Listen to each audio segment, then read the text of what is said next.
estar transmitindo a nós, que ela seja boca do Senhor aqui essa noite, usada e ousada, Senhor Jesus, para semear em nossos corações, em nome de Jesus. Amém. Boa noite, rede. Glória a Deus. Chegamos até aqui, mais uma semana.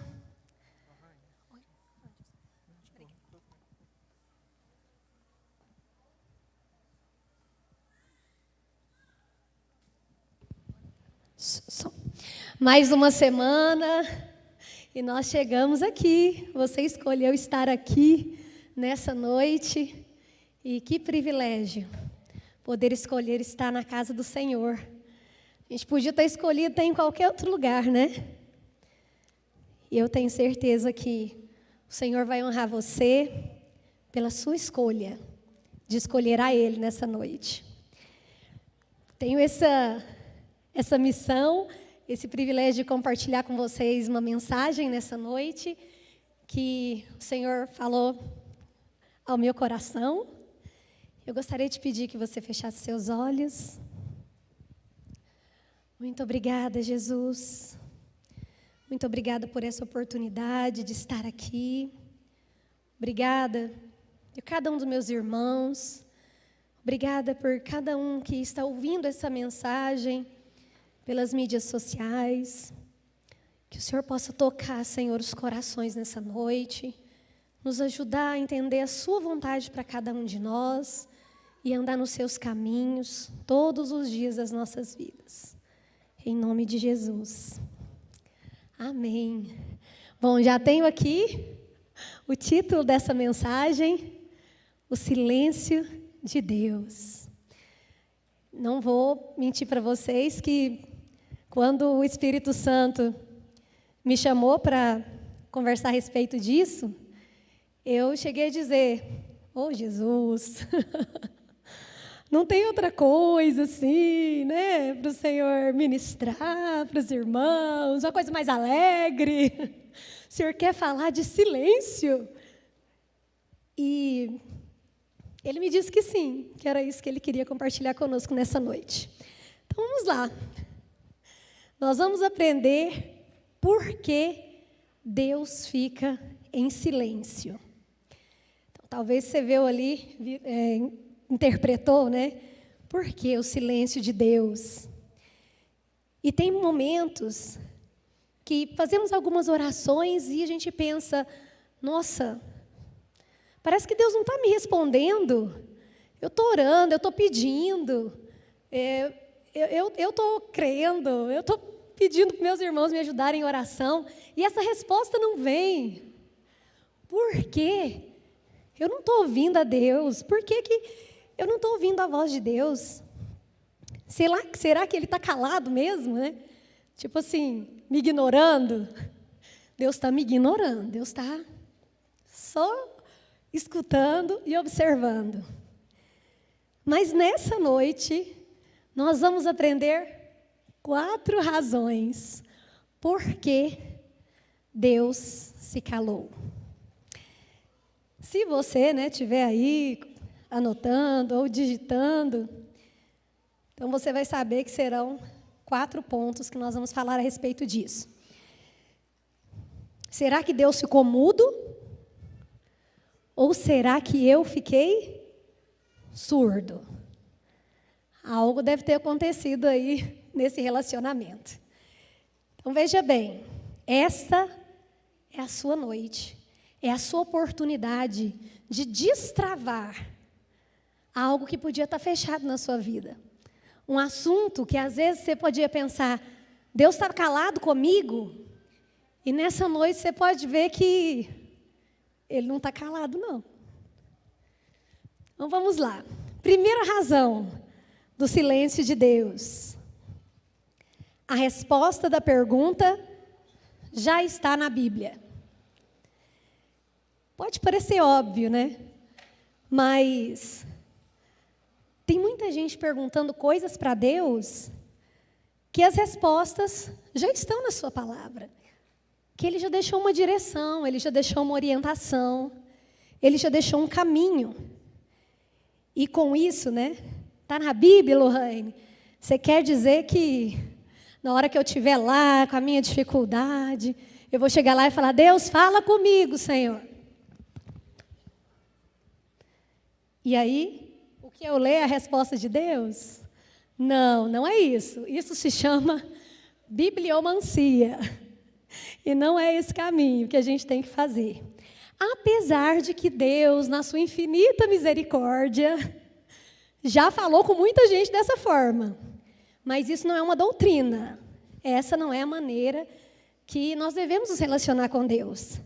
Nós temos que conhecer a sua palavra. O ideal é conhecer a Bíblia. Vamos ler aí o primeiro versículo, 2 Timóteo 3, 16 e 17. Toda a Escritura é divinamente inspirada e proveitosa para ensinar, para repreender, corrigir, para instruir em justiça, a fim de que o homem de Deus tenha capacidade e pleno preparo para realizar toda boa obra.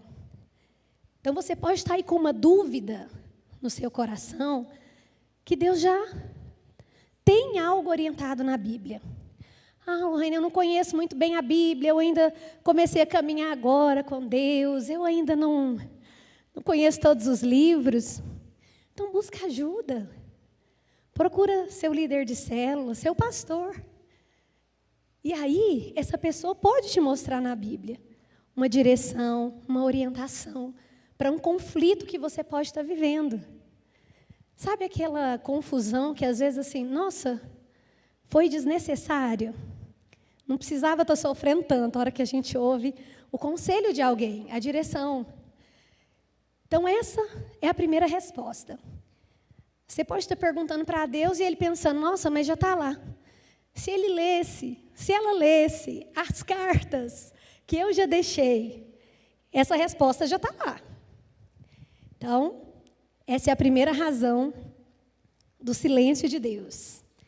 E eu quero que enquanto a gente está conversando, você vai pensando aí, o que pode ser o motivo do silêncio de Deus nesse aspecto que eu estou buscando.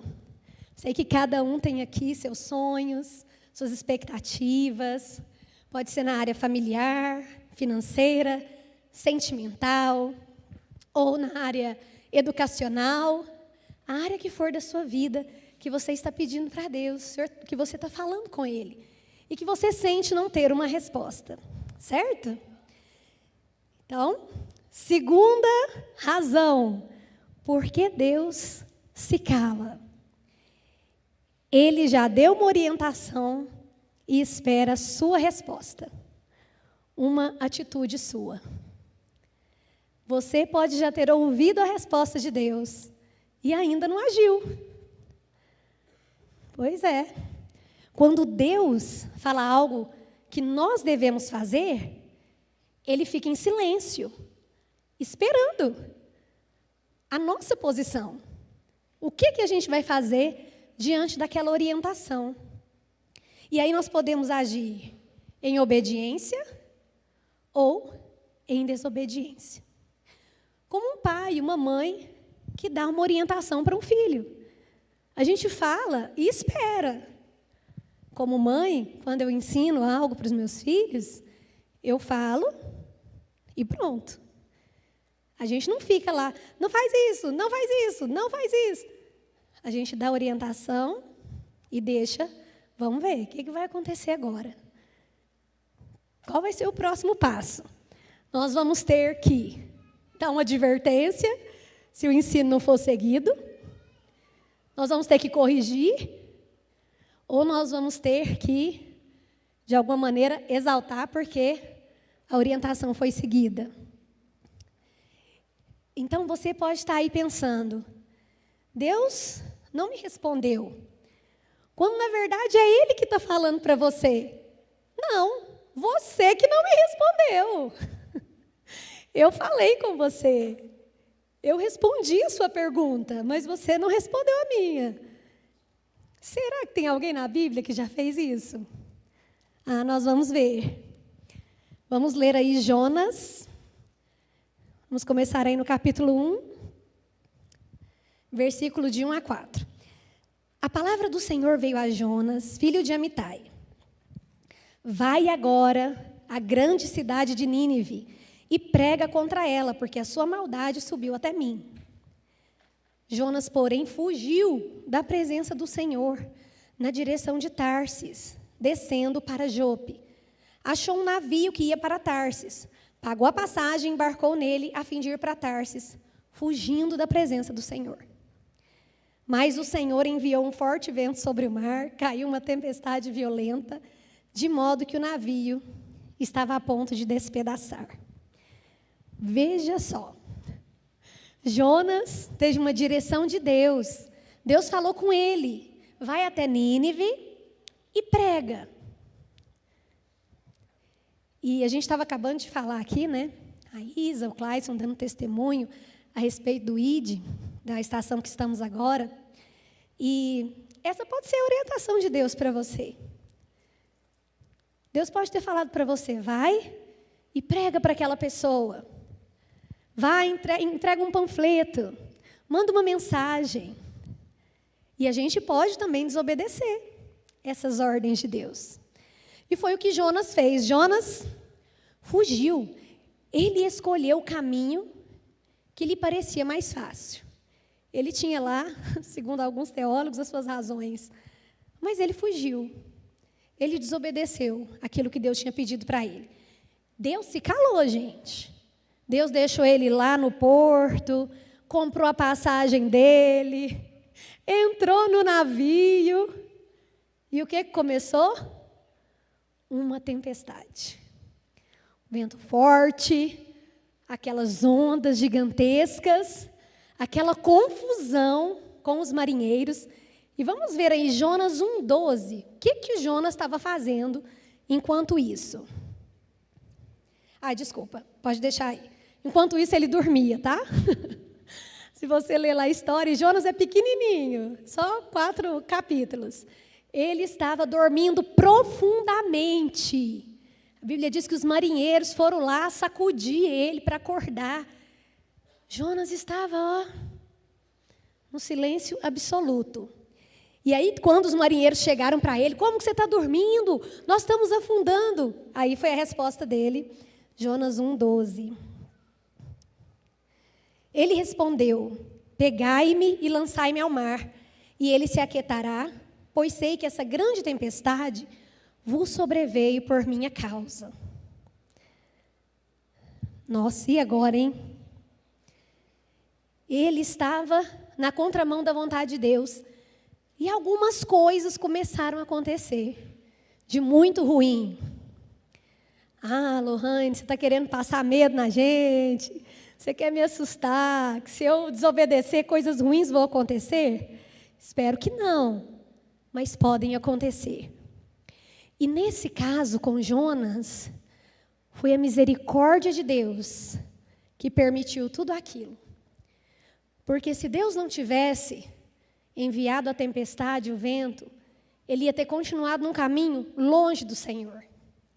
Ele ia ter continuado no caminho da desobediência.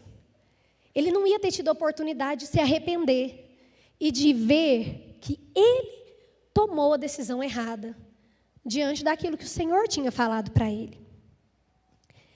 E ali ele diz, beleza, me joga no mar, que aí vocês vão ver, vai tudo se resolver.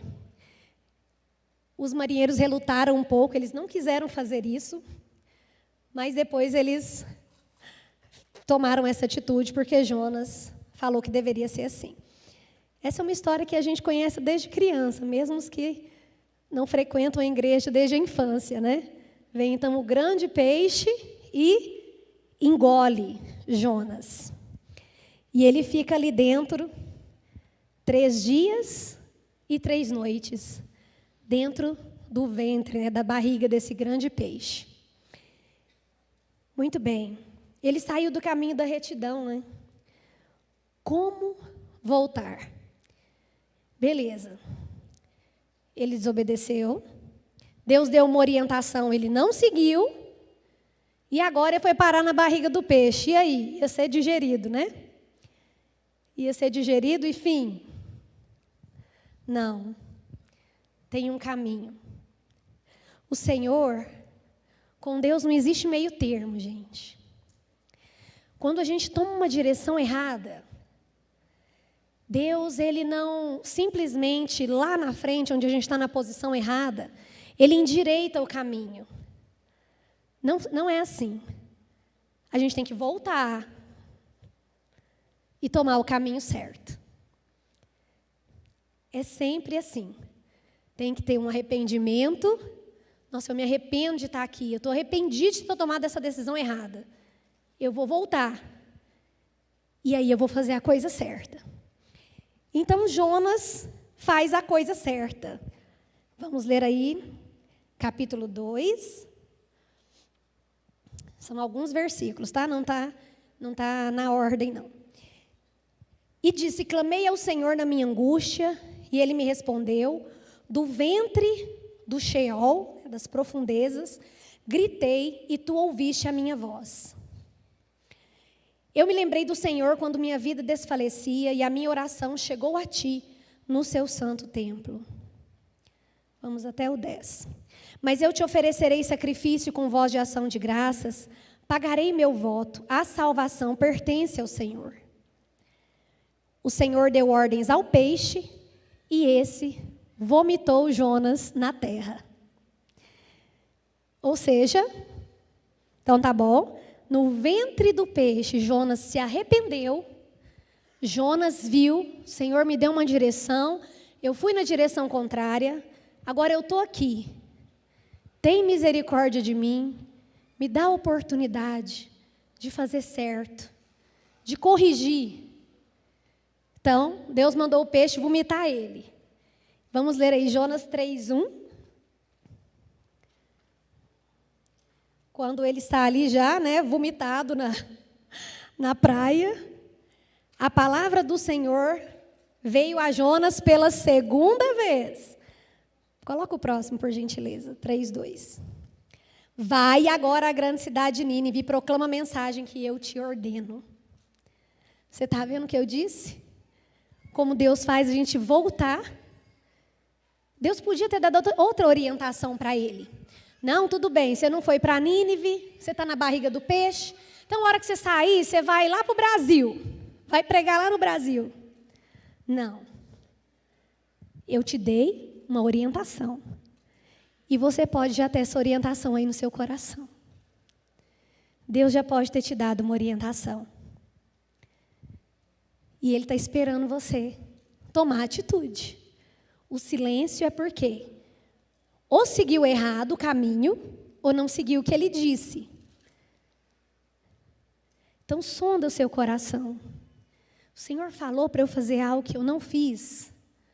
Ou eu fiz o contrário do que o Senhor me pediu. Tem algo que eu preciso corrigir do que Deus pediu e eu não fiz? Vai pensando aí, vai refletindo.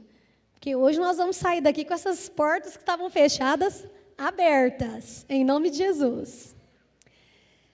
Muito bem, terceiro ponto, terceira razão. Por que que Deus se calou?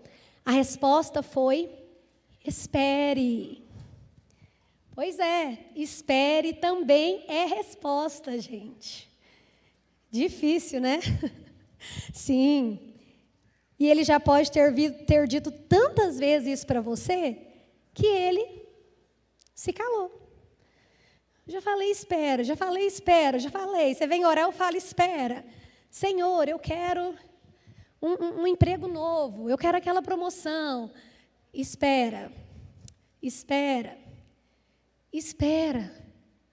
Ai, não vou falar mais não, já cansei. Agora quem vai esperar sou eu. Vou esperar para ver se ele ou ela aprende a esperar. E no esperar, Deus não está tratando só conosco. Deus está tratando toda uma situação que a gente desconhece. Das outras pessoas que vão se envolver conosco. Seja num novo emprego, seja num relacionamento, seja na família. Não é só conosco que Deus tem que tratar. Tem toda uma realidade, porque nós somos egoístas. A gente pensa só em nós. A gente pensa na nossa posição, na nossa realidade. Mas Deus não, Deus vê o todo. Ele fala, nossa, agora eu não posso colocar essa pessoa perto daquela, porque com aquela realidade que ela está passando, elas não vão se dar bem, eu preciso tratar isso aqui primeiro. E assim Ele vai, o Deus de amor, tecendo, costurando. Sabe, gente, Ele é o Deus de amor. Nós precisamos acreditar nisso. Eu fico pensando, como mãe, como eu ficaria triste de ouvir de um filho, você não me ama, ou você não se preocupa comigo, ou você não quer que eu seja feliz. Porque tem muita gente falando isso para Deus. E a atitude de não esperar, ou a atitude como foi a de Jonas, de ir no caminho contrário, ou até mesmo a atitude de tomar decisões sem buscar a Bíblia, sem buscar o conselho, isso chega a uma raiz só, que se chama rebelião. É rebelião, é rebeldia contra Deus, é resistir. Sabe o que a gente está falando para Deus? Esperar o quê? Você não sabe o que é o melhor para mim. O melhor para mim agora é ganhar mais. O melhor para mim agora é ter um carro novo. O melhor para mim agora é namorar com fulano, com a fulana. É uma atitude de rebelião contra Deus. Quem somos nós para saber o que é melhor para a gente? Isso não nos impede de pedir. Isso não nos impede de falar. O que eu acho que é o melhor para mim? O que eu quero? Ele é um pai de amor. Ele quer nos ouvir. Mas como pai de amor, a gente tem que declarar, não, Deus sabe o que é o melhor para mim.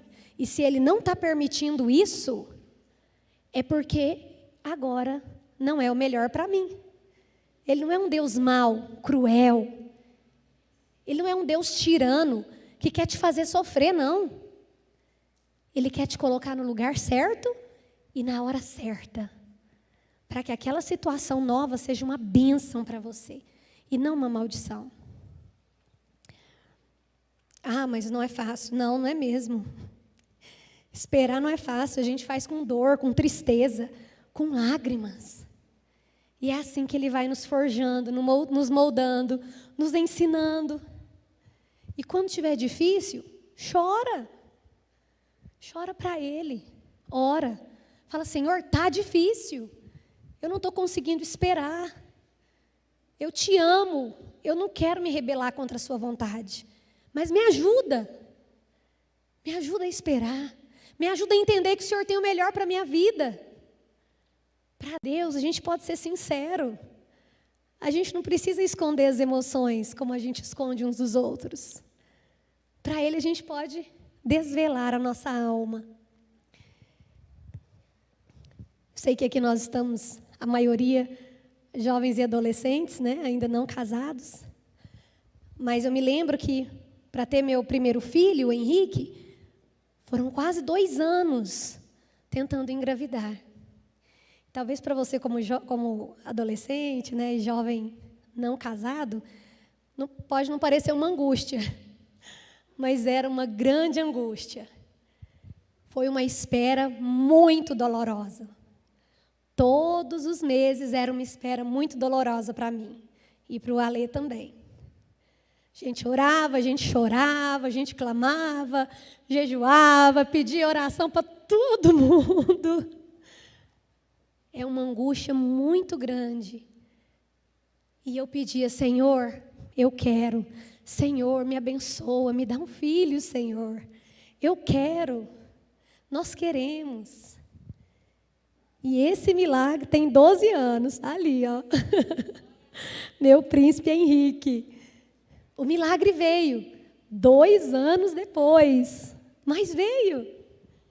E quando veio, os anos de espera, parece que a gente nem lembra mais. Parece não, eu não me lembrava mais. Aquela tristeza passa, some. Então, essa dor da espera de hoje, confia em mim, vai sumir, vai desaparecer, você vai ver.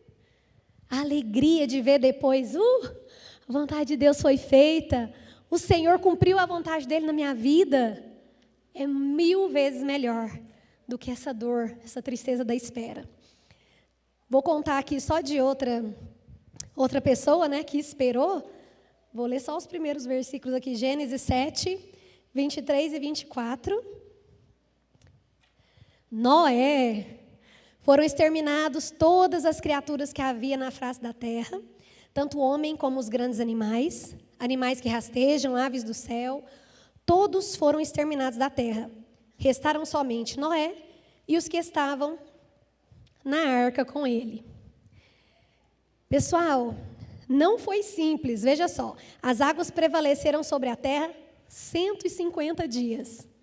Dentro de uma arca gigantesca, com vários compartimentos, e imagina, animal de tudo quanto é tipo. Vocês acham que era cheiroso lá dentro, gente?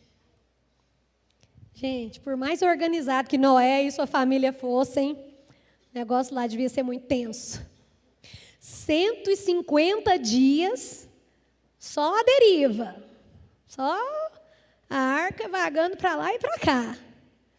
E depois, vamos ler aí Gênesis 8:1. Deus lembrou-se de Noé, de todo o gado, de todos os animais selvagens que estavam na arca, e Deus fez passar um vento sobre a terra, e as águas começaram a diminuir. Versículo 3. As águas foram recuando de cima da terra, e depois de 150 dias haviam diminuído. Vai somando aí comigo. 150 a deriva, agora 150 das águas começaram a baixar. Depois, versículo 4. A arca parou sobre os montes de Ararate no dia 17 do 7º mês. O calendário judaico é 12 ou 13 meses. Então, vamos considerar que 13 meses. Estava aqui no mês 7, tá? Próximo, 5. As águas foram diminuindo até o 10º mês. Então, do 7 ao 10, mais 3 meses. Vamos somar mais 90 dias. Versículo 6. Ao final de 40 dias, Noé abriu a janela que havia feito na arca. Então, além dos 90, coloca mais 40, que foi a hora que ele abriu a janela, tá? Vamos lá. Versículo 13. As águas que estavam sobre a terra secaram no 1º dia do 1º mês do ano 601. Então Noé tirou a cobertura da arca, olhou e viu que a face da terra havia secado. Então, estávamos no mês 10, a última informação, e ele só viu a terra seca no mês 1. Considerando 13 meses, eu fiz as contas lá em casa, deu mais ou menos 115 dias. Sabe quantos dias foram dentro daquela arca? 480 dias. Esperando. 1 ano e quase 4 meses trancados, com bichos, com a sua família, e esperando. Porque se Deus tinha destruído tudo na face da terra, ele só podia esperar. Ele teve que aprender a confiar em Deus. Deus não vai destruir a gente. Eu imagino que Noé pode ter tido lá as suas... Bom, Deus nos salvou. Ele destruiu tudo. Eu acho que Ele não vai nos destruir. Vamos confiar. Vamos esperar. E por fim, a 4ª razão por que Deus fica em silêncio: o pecado. Algo magoou, ofendeu o Espírito Santo. Algo que você possa ter feito, que nós possamos ter feito. Isso sim, gente.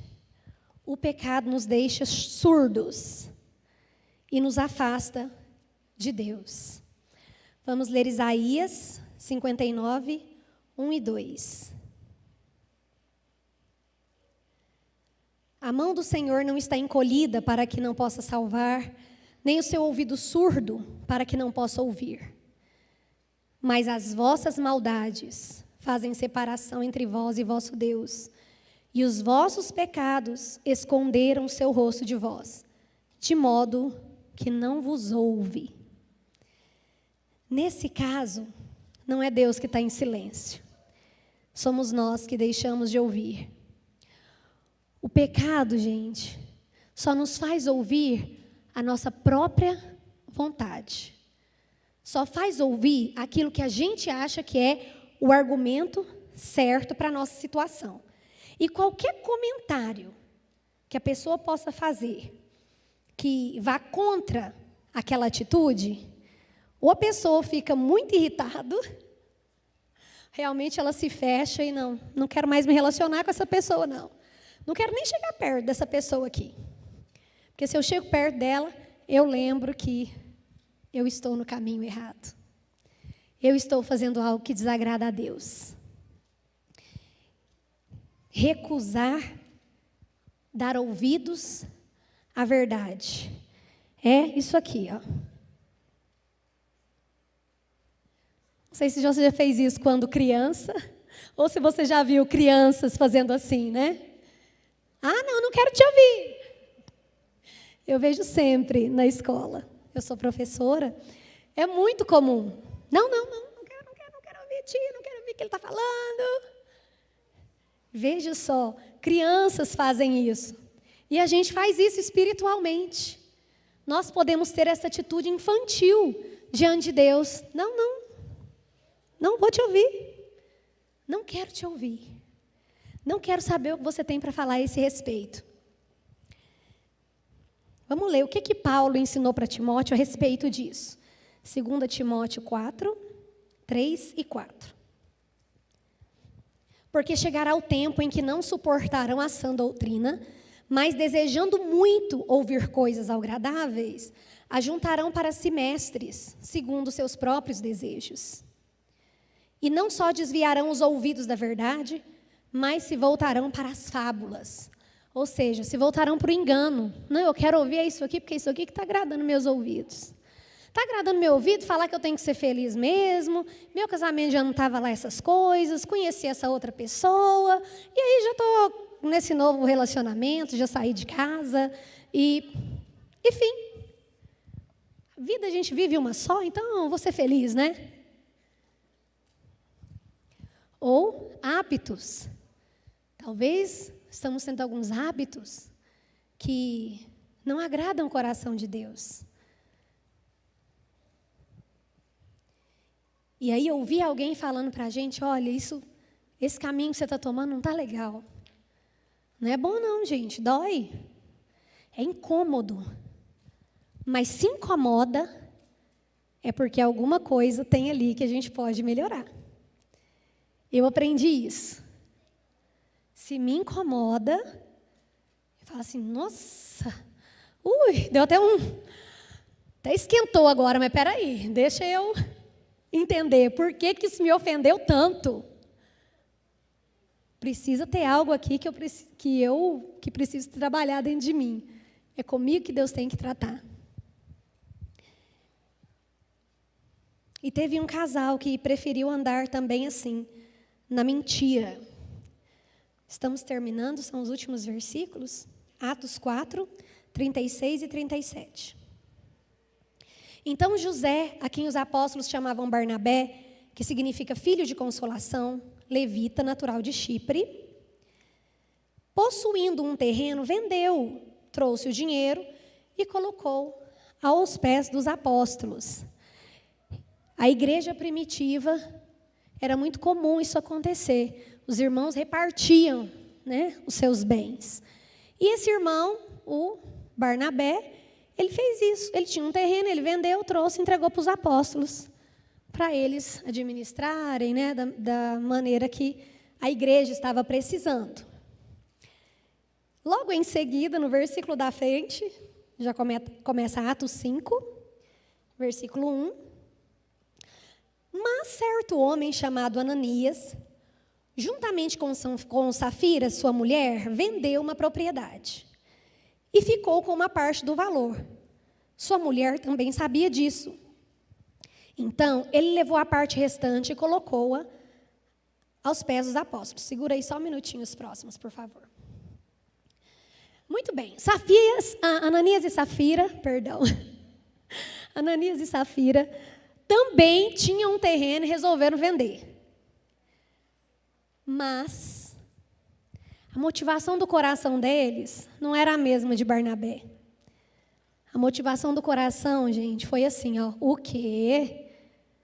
José fez isso? Não, nós vamos fazer também. A gente também tem terreno para vender. Mas vamos fazer assim, não vamos, a gente vendeu por 50 mil, então nós vamos fazer o seguinte, vamos falar que foi por 30. E a gente guarda 20 mil.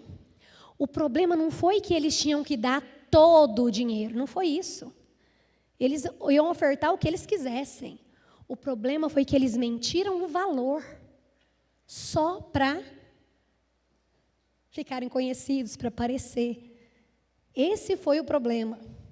Eles esconderam parte do valor, mas simplesmente disseram, não, vendemos esse terreno inteirinho por tanto. E não tinha sido aquilo. E aí, o que será que aconteceu? Vamos ler versículo 3. Então Pedro perguntou, Ananias, por que Satanás encheu o seu coração para que mentisses para o Espírito Santo e ficasses com uma parte do valor do terreno? Próximo. Enquanto o possuías, não era teu? Ou seja, para que você vendeu então? E depois de vendido, o dinheiro não estava em seu poder? Ou seja, o dinheiro era todo seu, você não tinha que trazer nada. Como planejaste isso no coração? Planejou o quê? Mentir. Não, vamos falar que esse foi o preço total do terreno para eles verem que a gente deu o dinheiro todo do terreno. Não mentiste aos homens, mas a Deus. O final de Ananias e Safira foi trágico. Depois nós estamos aí lendo Atos, né? E escrevendo. Foi um fim trágico. Eles morreram na hora. Primeiro Ananias e depois Safira. Deus não havia se calado para eles, mas eles taparam os ouvidos para Deus. Eu tenho certeza que o Espírito Santo, a mesma coisa que Pedro falou para eles, o Espírito Santo já teria falado. Para que vocês vão então vender esse terreno se é só para aparecer? Para que vocês vão então dar metade do dinheiro? Fala então que é só uma parte, não precisa falar que é o terreno inteiro. Fala aqui, eu trouxe uma oferta. Pronto, não interessa de onde está vindo. Mas Pedro foi muito específico. Foi Satanás que encheu o seu coração. E você pode avaliar a si mesmo, a si mesma nessa noite. Será que o inimigo também encheu o meu coração de amargura, de raiva, de tristeza, de inveja? Será que Deus encheu meu coração? Sei que às vezes a gente acha assim, né? Nossa, ai, Lorena, inveja é muito feio, né? Gente, é muito comum. É muito comum. Eu me lembro de uma situação específica, já tem alguns anos. Nós fizemos uma viagem. Se não me engano, foi 2017 essa viagem. E a gente estava ali na praia, gente, e tinha uma moça muito bonita.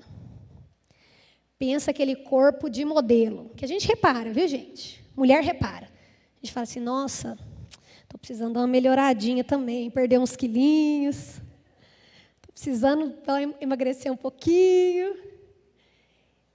E aí, aquilo encheu meu coração de inveja. Eu me lembro que o dia ficou cinza para mim, depois que eu vi aquela mulher. Eu fiquei com aquela, sabe aquela raiva dentro de mim mesma, era comigo o problema. Não tinha nada a ver com mais ninguém, o problema era aqui. E eu lembro de o Alessandro até perguntar, amor, o que foi? Aconteceu alguma coisa? Não, aconteceu nada. Não tem nada acontecendo. E aqui dentro, aquela raiva, aquele, mas que absurdo. Isso aí também sabe por que deve ser? Você não tem nem filho. Aí a gente começa a encher, né? Satanás vai enchendo o coração e os argumentos vêm. Isso é porque não tem filho, tenho certeza. Gente, pois não apareceu 2. Do lado, você vê o tanto que eu estava vigiando. Gente, apareceu 2 crianças. Eu falei, mas não é possível. Isso aí deve ter empregada, deve ter cozinheira. Isso aí não deve nem trabalhar. Gente, esses pensamentos foram assim, ó. É igual são setas mesmo, né? É muito rápido os pensamentos na mente. Aí deu a hora do almoço, nós fomos para o quarto, né? As crianças tomar banho para almoçarmos. Quando eu entrei, né, no banho, o Espírito Santo falou para mim, sabe o que é isso aí? Isso chama inveja. Gente do céu, pensa um soco no estômago. Eu chorei muito diante de Deus. Falei, Senhor, me perdoa. Que vergonha, Jesus. E o Espírito Santo falou para mim, igual o Pedro falou com Ananias. Você quer um corpo sarado, malhado? Vamos lá, fecha a boca, vai para a academia. Está precisando de ajuda? Procura médico, nutricionista. Tem um caminho para seguir. Não precisa de você ter inveja. Se você quer, procura os meios, procura os recursos. Se é o que você quer. Gente, eu orei, pedi perdão ao Senhor. Falei, Jesus, me perdoa, lava meu coração. Eu quero ser grata pelo que o Senhor me deu. Esse é o corpo que o Senhor me deu. Esse é o corpo que eu consigo hoje, com todos os meus afazeres, com o amor que eu tenho pela comida. Esse é o corpo que eu consigo ter. Então eu quero me alegrar com o que o Senhor me deu e o que eu consigo hoje ter. Gente, sem brincadeira, a tristeza sumiu. Eu já tinha compartilhado esse testemunho com as minhas discípulas. Aquela tristeza, aquela nuvem desapareceu. Desapareceu. E eu pude, de novo, me alegrar, né, com o tempo que a gente estava tendo ali em família. Mas eu quis aqui dar um exemplo de como o diabo enche o coração, nosso coração, com as coisas erradas. Como o diabo enche o nosso coração da maldade, que vai nos afastar de Deus. Graças ao Espírito Santo, eu ouvi a voz dele. Eu consegui ouvir e sair daquele buraco, né, que eu estava entrando. Mas e você? Em qual situação você se encontra aí? Ele está esperando a sua resposta nessa noite. Ele quer quebrar esse silêncio. Se você seguiu no caminho errado, se você saiu da retidão, há esperança para você. Vamos nos arrepender, pedir perdão a Deus, dizer, Senhor, me perdoa, hoje, essa noite eu fui rebelde, eu segui o caminho contrário, eu fui desobediente, Senhor. A rebeldia está aqui no meu coração, porque eu não estou conseguindo esperar. Eu estou achando que você nem sabe o que você devia fazer da minha vida. Fala para ele, eu não quero ter um fim trágico para a minha vida, como teve Ananias e Safira, ou como teve outras pessoas que vão tão longe no pecado, que não tem como voltar mais. O orgulho, o preconceito, depois é difícil voltar. É difícil se humilhar. Mas nós, você, eu que estamos aqui, há esperança para nós. Vamos nos colocar de pé. E vamos orar ao Senhor nessa noite. Se você já viu aí o que é o problema do silêncio de Deus, você já vai orando aí no seu coração. Senhor, esse era o meu problema. Eu tampei meus ouvidos para o Senhor. Ou eu estou precisando realmente de uma orientação da Tua palavra. Quero chamar também aqui Camila, ou você pode estar aqui hoje pela primeira vez. E talvez você viu aí, nossa, acho que você põe tudo isso aí na panela, mistura e você vai saber o que é minha vida. Mas há esperança. Se você está aqui, se você está me ouvindo, há esperança para você. Tem um caminho para você refazer. Tem como voltar. Dá tempo de voltar. Não foi longe demais, não. Dá para voltar e retomar a vontade do Senhor para você. Por favor, feche os seus olhos. Pai, Pai, nessa noite, apresentamos nossa vida diante do Senhor. Hoje ouvimos, Senhor, 4 razões pela qual o Senhor pode estar em silêncio nas nossas vidas. E nós não queremos, Senhor, mais estar num relacionamento contigo, onde nós estamos em silêncio para com o Senhor. Nós queremos ter esse canal livre, aberto. Nós queremos ter um relacionamento contigo, Pai. Pai, nesta noite, se há algo que nós precisamos nos arrepender, se há algo que nós precisamos, ó Pai, colocar diante do Teu altar, nos ajuda, Espírito Santo, nos conduz. Pai, no início desse culto declarávamos: não quero nada além de Ti. Declarávamos juntos, Senhor, só queremos a Ti. E só querer a Ti significa querer a Sua vontade, querer os Seus sonhos, os Seus planos, que podem ser diferentes dos nossos. E quando isso acontecer ao longo da nossa caminhada, não nos deixa nos rebelar contra o Senhor. Não nos deixa, Senhor, ter um coração endurecido, que te diga: não, você não sabe o que está fazendo. Você não sabe o que é o melhor para mim. Perdão, Senhor. Perdão. Perdão porque deixamos Satanás encher nosso coração de raiva, de ira, de mágoa, de invejas, de tudo aquilo que é obra da nossa carne. Perdão, Senhor. Perdão. Perdão, Senhor. Ajuda-me, Espírito Santo. Ajuda-nos a andar nos Seus caminhos. Ajuda-nos, Senhor. Eis-me aqui, Jesus. prostrado outra vez, oferecendo tudo a Ti. Pela graça me salvou. Eis-me aqui, no colo do Teu amor. Na tempestade ouvi Sua voz. Pelo nome me chamou.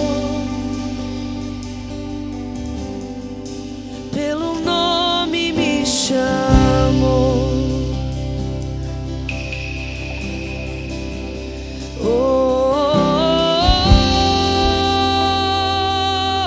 Ouça a voz do Senhor nessa noite. Ele está te chamando.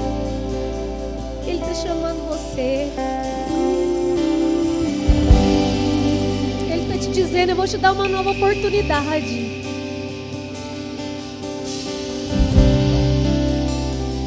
Eu vou te dar de novo o caminho para você seguir. Eis-me aqui, prostrado outra vez, oferecendo tudo a Ti. Pela graça me salvou. Eis-me aqui, no colo do Seu amor. Na tempestade ouvi Sua voz,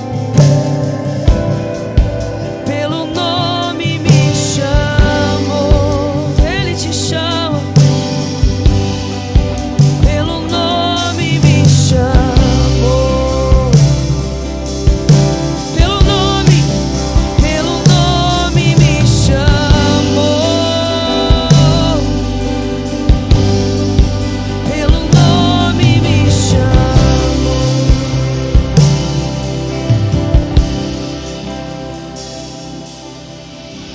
Seus pensamentos são todos preciosos, são todos preciosos.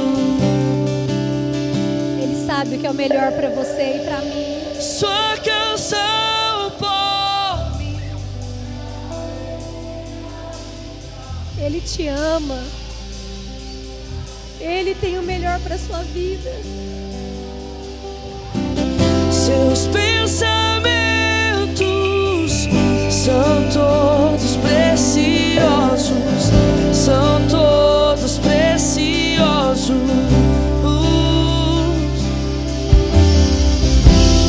Sua canção por mim é alegria e amor, é alegria. Seus pensamentos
sabemos, Jesus, que o Senhor tem o melhor para as nossas vidas. Nessa noite nós nos arrependemos de todo o nosso coração. Não queremos andar nos nossos próprios caminhos. Não queremos te ignorar, Espírito Santo. Não queremos tapar os nossos ouvidos para ti. Que o Senhor quer que a gente ande em alegria, em amor e em liberdade. E é por isso que nós nos entregamos a ti. Por favor, repita após mim essa oração. Senhor Jesus, eu entendi que não há vida longe de ti. Não dá para ser alegre longe dos seus caminhos. Eu me entrego de todo o coração para ti. Escreve o meu nome no livro da vida e que eu possa passar a eternidade junto contigo no céu, em nome de Jesus. Aleluia. Eu fiz essa oração pensando em você que está aqui conosco pela primeira, pela segunda vez.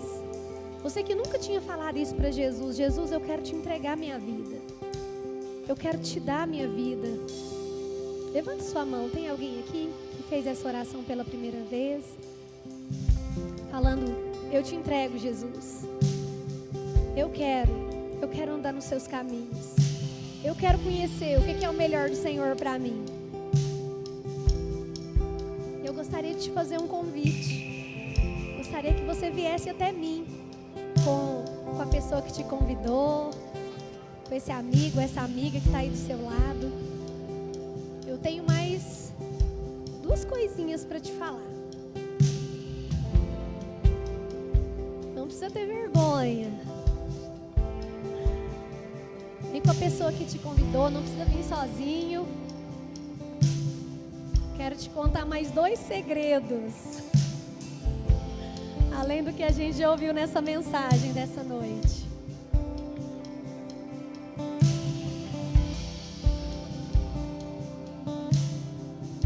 Vem cá.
para trás e conheça a nova família que você ganhou.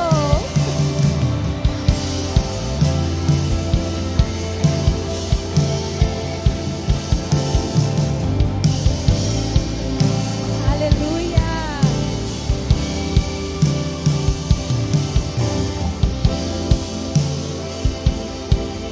Estamos felizes com a sua presença. Deus escolheu você. Você é muito importante para Deus. Você fez a melhor escolha, Jesus. Tem um caminho, gente, e vocês vão seguir nesse caminho. Eu preciso só de mais 5 minutinhos, só para anotar seu pedido de oração. Por favor, segue aqui a Lívia aqui na minha esquerda, por gentileza. Foi um prazer. Vamos aplaudi-los. Aleluia.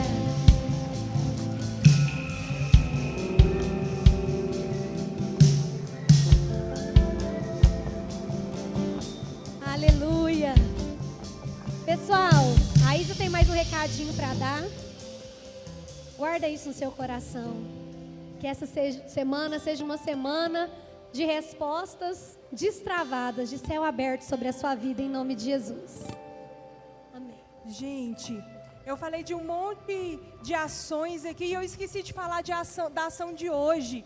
Então você que é maior de 18 anos, tem a liberação do seu líder. Hoje é o nosso caça ao tesouro. Então nos encontra lá na lanchonete, que nós vamos estar passando as orientações lá e vamos estar indo para as ruas. Autorização do líder e dos pais. Não deixe de avisar os seus pais também. Espero vocês lá.